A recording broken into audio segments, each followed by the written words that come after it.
साथियों नमस्कार। साथियों, लद्दाख पर हमने एक वीडियो डाला था और ये बताया था कि लद्दाख में प्रोटेस्ट हो रहे हैं, लोग बड़े स्तर पर सड़कों पर आ गए हैं और एक साथ लोगों ने इस बात की डिमांड रखी है कि लद्दाख को स्टेटहुड का या राज्य का दर्जा दे दिया जाए और वहाँ पर 6 शेड्यूल यानी कि छठी अनुसूची लागू कर दी जाए। और मैंने आपसे ये भी कहा था कि चुनाव आने वाले हैं, इसलिए हो सकता है ऐसा हो रहा हो। और ये भी कहा था कि अचानक से लोग आ गए हैं। और तीसरी बात ये भी कही थी कि सोनम वांगचुक, जो हमारे लिए एक तरीके से एक महान व्यक्ति हैं, उन्होंने लद्दाख के लोगों के लिए काफ़ी कुछ किया है, वो भी इस प्रोटेस्ट में शामिल हैं। और उनकी मैंने आपको डिटेल्स भी बताई थी कि उन्होंने आमरण अनशन की भी धमकी दी है।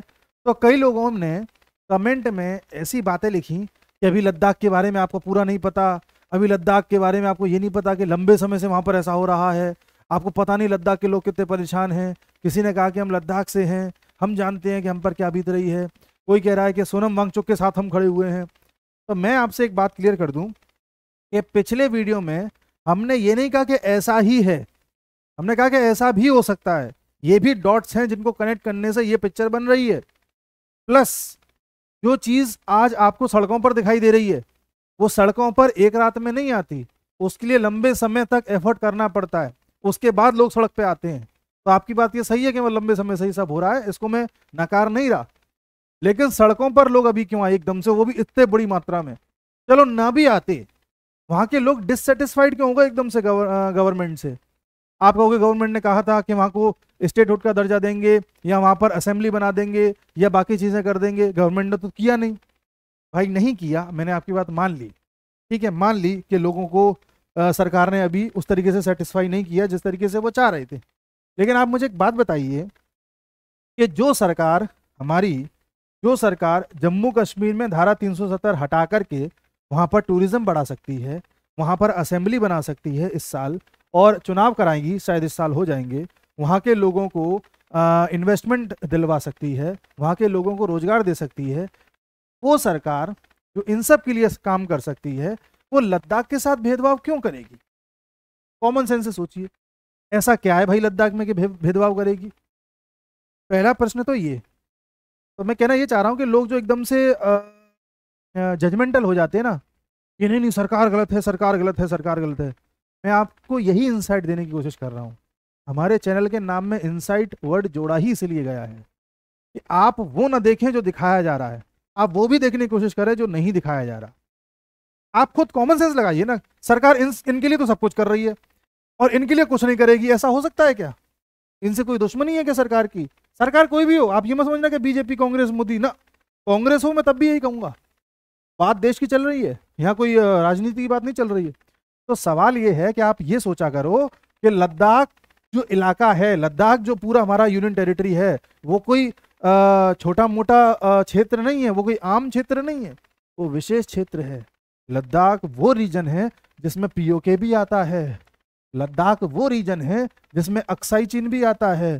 लद्दाख वो रीजन है जहां से चाइना की एक सड़क जा रही है जो उसके जिंगजियांग को तिब्बत से जोड़ती है। लद्दाख वो रीजन है जहां चाइना का सीपेक भी जा रहा है, पाकिस्तान होता हुआ। ये तो लद्दाख। और चाइना वो देश है जो मालदीव को भी नहीं छोड़ता। चाइना वो देश है जो श्रीलंका को भी नहीं छोड़ता। चाइना वो देश है जो म्यांमार को भी बर्बाद कर देता है। और चाइना बांग्लादेश के पीछे भी पड़ गया है। चाइना ने अफ्रीका के कई देशों को बर्बाद कर दिया। क्या वो चाइना इस लद्दाख में कुछ नहीं करेगा, चुप बैठा रहेगा? कॉमन सेंस लगाओ, छोड़ो सरकार वरकार को, कुछ तो करेगा ना। आप कहोगे कुछ करेगा तो हाँ ठीक है, वो सेना लेकर के आया तो है, स्टैंड ऑफ कर तो रहा है। 2020 में गलवान घाटी में जो कुछ हुआ और तब से वहाँ की जो सेना है गड़बड़ कर रही है, कुछ ना कुछ हो तो रहा है। वो तो बहुत छोटी चीज़ है। वो जमाने गए जब मिलिट्री से युद्ध लड़ा जाता था, ठीक है, यूक्रेन और रशिया में हो रहा है, वो एक अलग चीज़ है, वो एक अलग कहानी है। चाइना यहाँ मिलिट्री का यूज़ नहीं करेगा क्योंकि चाइना हार जाएगा। चाइना को मालूम है इंडिया के मिलिट्री को एडवांटेज प्राप्त है। एक तो हमारे सोल्जर्स बहादुर हैं, दूसरा उनके पास एक्सपीरियंस है, स्ट्रेटेजी अच्छी बनाते हैं, और तीसरा हम जिस लोकेशन पर हैं उस लोकेशन पर हमारे सोल्जर ज़्यादा सक्षम है काम करने के बनस्पत चाइना के। चाइना को मालूम है कि जब स्टैंड ऑफ हुआ था 2020 में, तो चाइना ने हमारे शायद 19 से 20 सोल्जर्स को शहीद किया था। हमने उनके करीब करीब 90 के आसपास सोल्जर शहीद कर दिए थे, मार दिए थे। ये बात हम नहीं कह रहे हैं, ऑस्ट्रेलिया का अखबार कह रहा है, ऑस्ट्रेलिया की रिसर्च कह रही है। हमने तो फिर भी क्लेम किया कि 44-45 मारे हैं, मतलब ज़्यादा ही मार दिए। तो चाइना यहाँ पर मिलिट्री वॉरफेयर नहीं करेगा। चाइना यहाँ खेल खेलेगा दूसरा, यहाँ के लोगों में अपने लोग इम्प्लांट करेगा और धीरे धीरे लोगों में कॉन्शियसनेस भरेगा कि देख रहे हो सरकार आपके लिए कुछ कर नहीं रही, देख रहे हो जम्मू कश्मीर वालों पे ध्यान है, आप पे नहीं है, देख रहे हो आपके कल्चर को दबाना चाहती है चाइना, देख रहे हो आपके लिए क्या किया, पहले 4 एमएलए थे, अब तो कुछ नहीं है, अब तो सिर्फ एक एमपी है जो आपको रिप्रेजेंट कर रहा है, आपके लिए तो एमएलए भी नहीं छोड़े, 6 शेड्यूल भी नहीं छोड़ा, 5th शेड्यूल कुछ नहीं छोड़ा, कुछ नहीं दे रहे आपको। तो लोगों को लगेगा नहीं कि हाँ ये बात तो सही है। मैंने आपसे कई वीडियोस में कहा है कि चाइना तो छोड़ो, चाइना के कई सारे एजेंट यहाँ बैठे हुए हैं, ऐसे लोग बैठे हुए हैं जो प्रोपेगेंडा चलाते हैं कम्युनिस्ट पार्टीज का। चाइना एक कम्युनिस्ट देश है, कम्युनिस्ट कोई एक देश नहीं होता, कम्युनिस्ट विचारधारा होती है, कम्युनिस्ट एक लोगों का एक तरीके से सेंटीमेंट होता है कम्युनिज्म। यहाँ पर सरकारें हैं कम्युनिस्ट जो चली हैं, केरला में है और पहले बंगाल में थी, बंगाल में सबसे लंबा शासन किया कम्युनिस्ट सरकार ने, फिर जब लोगों ने उसे हटाया तो ऐसा हटाया कि फिर लेके ही नहीं आए कभी। केरला में भी बताऊंगा, केरला कई चीजों में नंबर 1 है, लेकिन वहां की भी क्या दिक्कतें हैं किसी दिन बात करेंगे। ऐसी ही विचारधारा वाला चाइना जो कम्युनिज्म को फॉलो करता है, उसने भारत में अपने कई ऐसे लोगों को पकड़ रखा है जो उसकी विचारधारा से मेल खाते हैं। उनमें से कई पत्रकार हैं, पकड़े भी गए थे, कई यूट्यूब वाले हैं जो साक्ष्य लेकर के आते हैं और लोगों को लगता है कि बात सही कह रहे होंगे और वो कई बात गलत भी कहते हैं या आदि कहते हैं। पत्रकार है, कोई यूट्यूबर है, कोई पत्रकार था उसने छोड़ दिया अब यूट्यूबर बन गया, ऐसे कई लोग हैं जो सिर्फ और सिर्फ ये एजेंडा चलाते हैं कि कैसे इन हमारे देश के लोगों को सरकार से या हमारे देश की मुख्य धारा से दूर किया जाए। फॉर एग्जाम्पल, जैसे मैं आउट ऑफ द कॉन्टेक्स्ट एक बात कह रहा हूं, अभी ज्ञानवापी का मामला था, ठीक है, ज्ञानवापी में वहां पर मंदिर था, उसके ऊपर मस्जिद बनाई गई है, ये फोटो देख के कोई भी बता देगा, ठीक है साहब हम फोटो नहीं मान रहे, एएसआई ने भी बता दिया, ठीक है साहब। उसके बाद वहां के जज साहब ने कह दिया लोकल अदालत में कि जो लोग हैं हिंदू वाले लोग वो अपनी पूजा कर सकते हैं, उस जगह कंटिन्यू कर सकते हैं। लोकल अदालत की बात कर रहा हूँ जो बनारस की। तो ठीक है, इतना सब कुछ हो गया, फिर भी कुछ यूट्यूब वाले हैं जो इसको बड़े संशय के साथ बताते हैं कि देखिए अभी ऐसा कुछ हो तो गया है लेकिन अभी किसी नतीजे पे पहुंचे नहीं है, देखिए आगे क्या होता है, देखिए आगे क्या होता है। ठीक है साहब, तुम नतीजे पे नहीं पहुंचे कोई बात नहीं। ये भी कहते हैं कि अगर कुछ होगा भी तो एक एक्ट है 1991 में आया था और उस एक्ट के अनुसार 1947 में जो चीज़ पहले जैसे थी वैसे ही बनी रहेगी। अगर वो मंदिर था तो हमेशा मंदिर ही रहेगा, मस्जिद थी तो मस्जिद ही रहेगी, मतलब जो भी चीज़ 1947 में थी वैसे उसे बदला नहीं जा सकता, ये 1991 का एक्ट कहता है। उसी एक्ट में एक क्लॉज ये भी लिखा हुआ है कि अगर वो जगह 100 साल से ज़्यादा पुरानी है तो वो मंदिर या मस्जिद नहीं, वो एंशिएंट मोनूमेंट के रूप में काउंट करी जाएगी और उस पर ये एक्ट लागू नहीं होता, उसमें क्लॉज है। इस क्लॉज को यूट्यूबर नहीं बताएंगे क्योंकि इनसे उनका एजेंडा सिद्ध नहीं होता। मैंने ऐसे वीडियोस देखे हैं इसलिए बोल रहा हूँ। तो ऐसे कई लोग हैं साहब, जब साक्ष्य आपके सामने ऐसे रखेंगे कि आपको लगेगा यार ये बात तो सही कह रहे हैं, और आपको ही आपके लोगों से काट देंगे, अलग कर देंगे। काट देंगे मतलब जुदा कर देंगे, मतलब आपकी विचारधारा कुछ और कर देंगे, आपके देश की विचारधारा कुछ और चल रही है। ऐसा होता है, चाइना भी यही करता है और चाइना ने यहाँ पर यही किया है। चाइना ने करने का प्रयास क्या किया है, या बहुत संभावनाएं कैसा वो कर रहा है, बहुत ज्यादा संभावनाएं हैं। कारण है क्योंकि यहाँ पर जो लद्दाख वाला रीजन है, आप गौर से देखिए, फिजिकल मैप है, लद्दाख वाला रीजन ज्यादातर डेजर्ट है, ये देखिए व्हाइट कलर। आप कहोगे तो डेजर्ट है तो वहां पर सैंड होगी, तो ठीक है सैंड यहाँ भी है, सैंड है तो सैंड है, ठीक है। लद्दाख में कई सारी लेक्स हैं, कई सारी झीलें हैं। आपने सुना होगा जो गलवान वैली में स्टैंड ऑफ हुआ था वहां पर पेंगोंग सो लेक थी, ऐसी वहां पर बहुत सारी लेक्स हैं जिनमें फ्रेश वाटर बहता है, ताजा पानी बहता है। आप कहेंगे तो ये कि जहां भी रेत होगा, सैंड अच्छी होगी, जहां भी पानी अच्छा होगा, वहां पर चाइना को एडवांटेज ये है कि उस जगह पर माइक्रोचिप्स बनाना आसान है। आप कहोगे बात कुछ पल्ले नहीं पड़ी। देखिए सेमीकंडक्टर चिप सुनी है आपने, जो आजकल आईटी क्षेत्र में काम आती हैं, चाहे कंप्यूटर हो, मोबाइल फ़ोन हो, कुछ भी हो, इनमें सेमीकंडक्टर चिप्स यूज़ होती हैं, सिलिकॉन की चिप्स यूज़ होती हैं। वो चिप्स प्राइमरी लेवल पर सबसे इनिशियल स्टेजेस में बनाई जाती हैं सैंड से। एक विशेष प्रकार की सैंड लगती है जिसको एक ज़्यादा तापमान पर गर्म किया जाता है, वहाँ से सिलिकॉन निकाला जाता है, उसमें पानी भी यूज़ होता है। अगर 30 सेंटीमीटर लंबा अगर आप कोई सिलिकॉन का चिप बना रहे हो तो उसमें 10,000 लीटर पानी लगता है, फ्रेश वाटर होना चाहिए। और पूरे चाइना में फ्रेश वाटर अब उस लेवल पर नहीं बचा जिस लेवल पर पहले हुआ करता था, क्योंकि चाइना ने इंडस्ट्रियलाइजेशन कर करके अपनी नदियां गंदी कर दी हैं। इसलिए चाइना को जो साफ पानी का अभी स्रोत बचा रह गया है वो या तो तिब्बत का इलाका है या ये लद्दाख वाला इलाका है। चाइना किसी कीमत पर लद्दाख नहीं छोड़ेगा, उसको मार पीट के ही लद्दाख लेना पड़ेगा। मैं अक्साई चीन की बात कर रहा हूँ। इसलिए चाइना लद्दाख के प्रति आंख गड़ाए बैठा है। जो सैंड और वाटर है वो इसी यहीं से मिलता है। और भी देखिए, ये तो सैंड की बात है, वाटर पे तो वॉर हो सकता है ऐसा बता रहे हैं, क्योंकि जो चिप्स हैं इसमें पानी बहुत लगता है। इसके लिए तो कई देशों में इस बात की लड़ाई हो सकती है कि तुम ज़्यादा पानी क्यों ले रहे हो और हम ज़्यादा पानी क्यों ले रहे हैं। अच्छे खासे आर्टिकल पब्लिश हो चुके हैं, लेटेस्ट बात है ये, 6 महीने पहले की बात है। साफ पानी के लिए लड़ाई हो सकती है। चाइना ने भारत में आने वाली जो ब्रह्मपुत्र नदी है उसमें 3 बांध बना दिए हैं।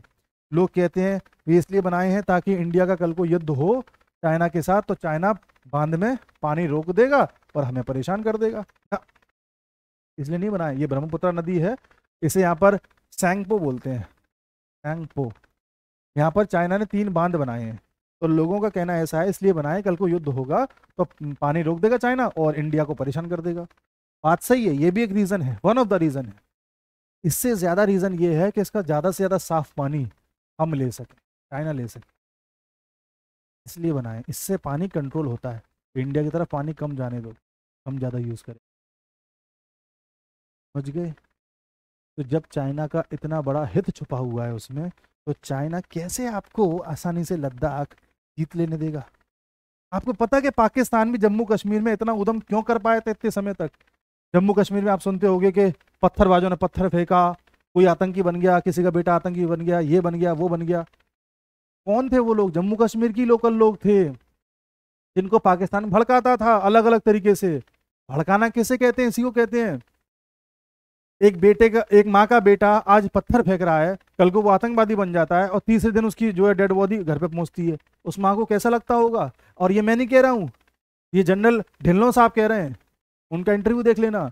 वही जिन्होंने पुलवामा के बाद पाकिस्तान के खिलाफ कार्रवाई करने में बहुत बड़ी भूमिका निभाई है, उन्होंने ऑपरेशन चलाए कश्मीर में रह करके, वो खुद बोले इस बात को कि वहां पर हमने ऑपरेशन माँ चलाया है। ऑपरेशन माँ का मतलब बच्चों को और माँ को रियलाइज कराया है, माँ को रियलाइज कराया कि आप अपने बेटे को ऐसे मत भेजो, कल को ये मर के आएगा, आप उसकी डेड बॉडी आएगी, आपको कैसा लगेगा?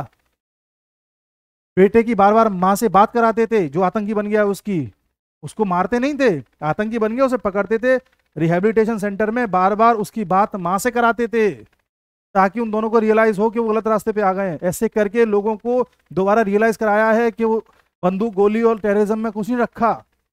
उसके बाद वहां पे लगभग 10,000 लोगों को स्कूल में पढ़ाने के लिए भेजा है, लगातार स्कूल चल रहे हैं वहां पर, जिससे कि लोगों को शिक्षा दी जा सके, लोगों का माइंड न भटकाया जा सके। पाकिस्तान जम्मू कश्मीर को भ्रमित कर पाया, आतंकवाद फैला पाया, वो इसलिए नहीं क्योंकि पाकिस्तान ताकतवर है, वो इसलिए कि उन्होंने वहां के हमारे लोकल नौजवान का दिमाग फिरा करके घुमा करके ऐसा कर दिया कि वो हमारे खिलाफ हो गए थे। चाइना भी ऐसा प्रयास कर रहा है। मैं ये नहीं कह रहा कि लद्दाख के लोग बेकार हैं, लेकिन चाइना उन लोगों को भड़काने में कोई कसर नहीं छोड़ेगा। और हम भारतीय लोग थोड़े इमोशनल होते हैं, हमारी टीम अगर कोई मैच हार जाए तो हम रोने लग जाते हैं, हम गाली देने लग जाते हैं, हम इमोशनल लोग हैं। अब इमोशनल लोग होते हैं तो हम जल्दी से सेंटिमेंट्स में आ जाते हैं, लेकिन हमारी फौज नहीं आती है, हमारी इंटेलिजेंस नहीं आती है, हमारी सरकार नहीं आती है। तो सरकार हमारे कहने से नहीं चलेगी या फौज हमारे कहने से नहीं चलेगी, फौज पहले सिक्योरिटी को देखेगी, सरकार पहले इंटेलिजेंस से पूछेगी कि चल क्या रहा है, उसके बाद फैसले लिए जाएंगे। तो इसलिए लद्दाख का मामला जो लटका हुआ है, जिसके लिए आंदोलन हो रहा है, सरकार चाहे तो क्यों ना उस काम को कर दे, क्या जा रहा है किसी का, जब इसके लिए कर दिया तो इसके लिए क्यों ना कर दे। लेकिन कोई तो सिक्योरिटी कारण होगा जिसके लिए सरकार ने इसे लटका रखा है। हमें ये सोचने की जरूरत है, being a citizen of India, हमारा काम ये है कि हम पर्दे के पीछे की कहानी को भी देखें और थोड़ा धैर्य बनाए रखें। हाल ये लिख देना हम सोनम वांगचुक के साथ हैं, हम खड़े हैं उनके साथ, हम सरकार से लड़ेंगे उनके लिए। अरे भैया लड़ बाद में लेना, पहले जान तो लो पूरी कहानी क्या है। हम भी सोनम जी के साथ हैं, हम भी ये जानते हैं कि सोनम जी अपने लोगों का भला चाहते हैं। अरे उनको तो हाउस अरेस्ट कर दिया है, अरे हाउस अरेस्ट कर दिया है ठीक है, इसलिए कर दिया है क्योंकि हो सकता है सोनम जी उस समय बहुत ज्यादा उग्र हो गए हो। हम कई बार इमोशन में आकर के उग्र हो जाते हैं, यह हो सकता है कि उनके प्रति इतनी लोग उनसे जुड़े हुए हैं कि जब तक सोनम जी नहीं मानेंगे तो कोई नहीं मानेगा। मैं ये नहीं कह रहा कि सरकार बिल्कुल उनके साथ सब कुछ अच्छा कर रही बुरा कर रही, मुझे नहीं पता, मैं ना लद्दाख गया हूँ ना मुझे वहाँ के किसी इंटेलिजेंस अफसर ने आके मुझे कुछ बताया है। मैं सिर्फ वो बता रहा हूँ जो फैक्ट है। आप नेट पे डालोगे, सर्च करोगे, आपको सब चीज़ें मिल जाएंगी। आप चेक कर लेना एक सेमीकंडक्टर चिप बनती कैसे, यूट्यूब पर वीडियो मिल जाएंगे ऐसे। मैं टेक्निकल आदमी नहीं हूँ, वरना मैं बता देता कि चिप बनती कैसे। जब हम पूरी जानकारी जानते नहीं हैं तो हमें एकदम से कोई जजमेंटल होकर के किनारा नहीं पकड़ लेना चाहिए कि हम तो इनके साथ हैं। पाकिस्तान के पीछे यूएसए खड़ा हुआ है, उसके पीछे टर्की खड़ा हुआ है, उसी पाकिस्तान के साथ चाइना भी खड़ा हुआ है। जब भारत की बात आ जाती है तो हमारे 3-4 दुश्मन यहाँ खड़े हुए हैं। यहाँ से Pakistan, USA, Turkey. Turkey Pakistan के साथ रहता है, हमेशा पाकिस्तान का साथ दिया है उसने। और इधर से चाइना। और जब भारत की बात आएगी तो सब एक हो जाएंगे। ये सब के सब पीछे पड़े हुए हैं हमारे इस मुकुट के ऊपर। और हम क्या कर रहे हैं, अपनी सरकार अपने लोगों से ये कर रहे हैं। इतने अच्छे लोग होते हैं लद्दाख के, उन लोगों को ये कन्वे करना होगा कि चीज़ क्या है। ये काम सरकार का है, हमारा नहीं है। सरकार करेगी अपने स्तर पे। हमारा काम ये है कि हम लोगों में भ्रम ना फैलाएं, हम लोगों में नफरत ना फैलाएं। अगर जानकारी नहीं है तो नेगेटिव मत फैलाओ, पॉजिटिव फैला दो भले। मैं आपसे कह रहा हूँ कि लद्दाख के लोगों के साथ खड़े रहो, सरकार के साथ खड़े रहो, कुछ बोलो मत, बस चुपचाप देखते रहो हो क्या रहा है। ये ज़्यादा पॉजिटिव है वनस्पत इसके कि बस भड़काने में लगना कि नहीं नहीं वहाँ गलत हो रहा है, वहाँ गलत हो रहा है, देखो वहाँ कितना गलत हो रहा है। तो देखिए भाई, पोजीशन देखिए, ये मध्य प्रदेश नहीं है, लद्दाख है। यही बात कहनी थी। नमस्कार।